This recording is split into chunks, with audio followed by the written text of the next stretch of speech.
Office টাইমটায় না ভীষণ জ্যাম থাকে রাস্তায়। আমি প্রত্যেকবারই বলি, কার্জন গেট ঢোকার অনেক আগে থেকেই বলি যে তুমি আমায় এখানে নামিয়ে দাও, বাদ বাকিটা আমি হেঁটে চলে যাব।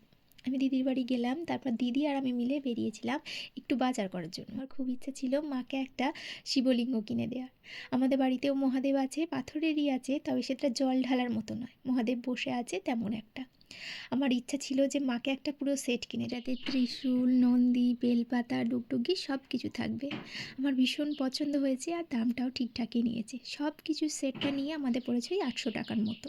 তারপরে গিয়েছিলাম, ধূপ, ধুনো, কর্পূর সব কিছু শেষ হয়ে গিয়েছিলো, যেটার একটা করে মায়ের জন্য আর একটা করে আমাদের বাড়ির জন্য নিয়েছি। তারপর একটা কসমেটিক্সের দোকানে গিয়েছিলাম, যেখানে কিছু কিছু জিনিস দরকার ছিল।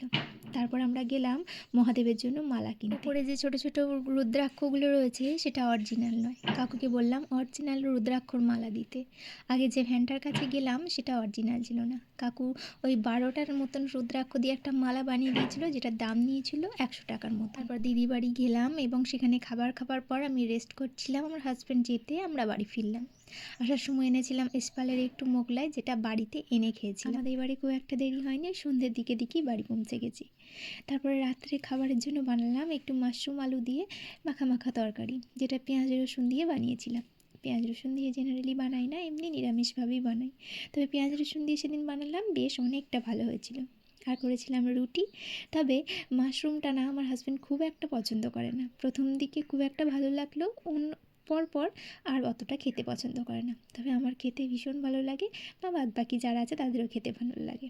রাত্রে খাবারটা নিয়ে আমি ওপরে গেলাম, ওর খেতে এখন অনেকটা দেরি হয়ে যায়, সেই কারণে জেঠুকে আগে খেতেটা দিয়ে দিই, তারপর আমরা অনেকটা দেরি করেই খাই। ওর খেতে অনেকটা দেরি হয়, প্রায় 11টার পর। তবে আমরা যখন আসি তখন একটা বাদাম পাটালি কিনেছিলাম, যেটা আমরা এসে দেখছি ভীষণভাবে বোধহয় ঠকেই গেছি।